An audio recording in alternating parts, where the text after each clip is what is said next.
د هغې نه بعد دا سوال دی چې یو زنانه په یو کس پسې ورشي او هغه پې دم اچوي او دا کس شړوني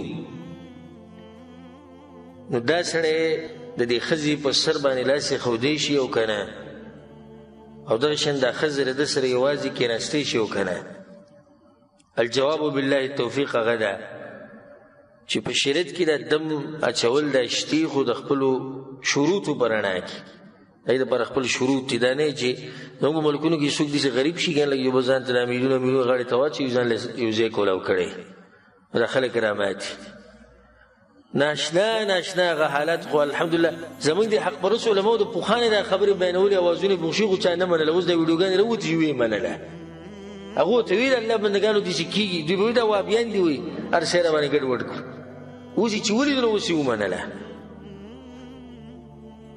روزانه باندې ویډیو ویني پلاني ځای کې پیر ونیو هغه زنا کړې ده پلاني ځای کې پیر ونیو جنۍ ته لاس اچولو پلاني ځای کې ونیو هغه دا چل کړو او پلاني ځای کې ونیو هغه هلک سره دا بدفعلي کړې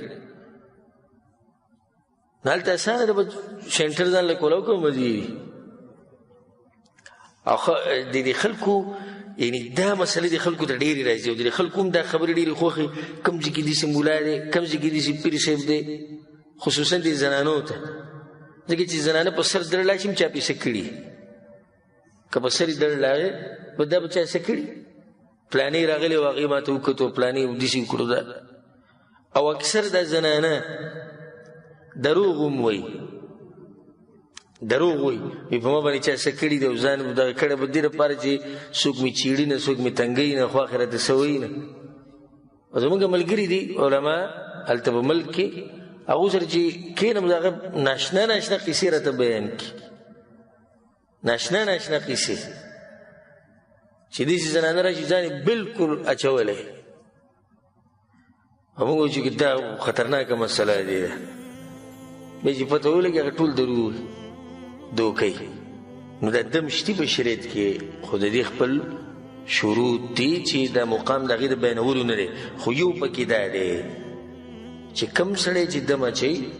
هغه له پکار ده ان یتصف بتقوى الله سبحانه وتعالى چې باقي به تقوا د الله سبحانه وتعالی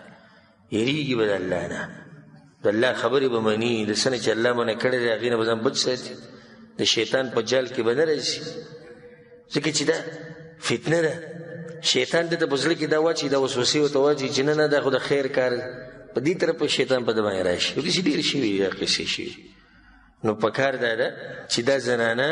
چې کله په چا پسې ورځي او هغه پې دم اچي لازم به د دې محرم د دې سره دننه کښېني لازم به ورسره کښېني او دا چې داسې ووایي که نه چې دا پرېږده پوهې چې ده کې څه ارامېتوب شتې دغې چې یو سړی د الله نه هېرېږي یو تقوا پکې د هغه څه کار دی چې زنانه سره یوازې کښېني څه کار دی هغه دې سره او موږ که چېرته ووایو چې د جمعې منزله زنانه تلی شي یا د اختر منزله زنانه تلی شي یاره استغفرالله دې وابیان راپسې اوس نوي نوي قصې شروع کړو وایي چې زنانه دي د اختر منزله ځي وایي موږ غیرتیانه او موږ پښتانه هم که ته مخامخ نه کې سړی ته وایي چې ستا پښتو ما ته معلومه ده ته لا غیرت او پښتو کې دا ښځې چې روانې دي دمګرو له یوازې ورسره کښېني ته دا ولې نه منع کوې د کاکا زوی د ماما زوی چې د کور په منځ کې ناستي ته دې ولې نه منع کوې او دلته چې د انډیا فلمونه ستا په کور کې چلیږي دا هلکان اینې راینې ستا ښځه ته دا ولې نه منع کوې خو چې کله د رسول صم خبر موږ بیانه کړه چې رسول صم اجازت ورکړی چې زنانه د اختر منزله تلی شي نو بیا د غیرت رایاد شو په دې کې د غیرت نه یاد چې دا ښځه ولې د دې پیر سره د دې مولا سره ولې یوازې په کمره کې کښېني څه چل لازم به ورسره یو کس دننه کښېني دویمه دې ته پکې دغه نه شي چې دا ړوند دی او بینا دی او دا نابینا دی نه حرام دی د بینا لپاره هم د نابینا لپاره او زنانه له لاس وړله مطلق حرام دی پردی زنانه لاس وړله نو څه ضرورت دی چې زنانه په سر باندې لاس ایږدي او بدن لاس ایږدي که ضرورت راشي د جنۍ نیوو ته یا به پیریان راشي یا نور څه ځکه خو موږ وایو چې د هغې سره د هغې یو محرم پکار دی یی د هغې خپلوان دي د هغې سره که زنانه ورسره راغلي که سړي ورسره راغلي هغوی د ورسره هغوی به لاس ایږدي هغې په بدن باندې دا سړی په یو حال کې هم لاس نشي ایښودی که ړوند دی که بینا دی که نابینا دی والله اعلم د هغې نه بعد بل سوال دی دې سره تعلق ساتي وایي په ټلیفون باندې دم اچول څنګه دي الجواب بالله التوفیق هغه دا دی چې نن سبا خو ناشنا طریقې راوتې څوک په انټرنیټ باندې دمونه اچوي او څوک په ټلیفون اچوي او یو پکې هغه یو راوتې هغه تسبیح چې داسې کې لیدلی م دی که نه هغه د خلک یې تباه او برباد او ټولو ته ویلي وي بوتلې هغو ځان سره وړي اوبه وایي سرونه دې کولاو کوي وي دغه د روان دی دم او په سپیکر کې څه وایي او دا ګړزېږي د هغې سره ټول او بیا چوپ په دې سپیکر کې وکړي د هغوی هغه بوتلو ته هر څه ورشي دا پکې ناشنا دم راوتی نو په دم کې دا شرط دی چې دغه کس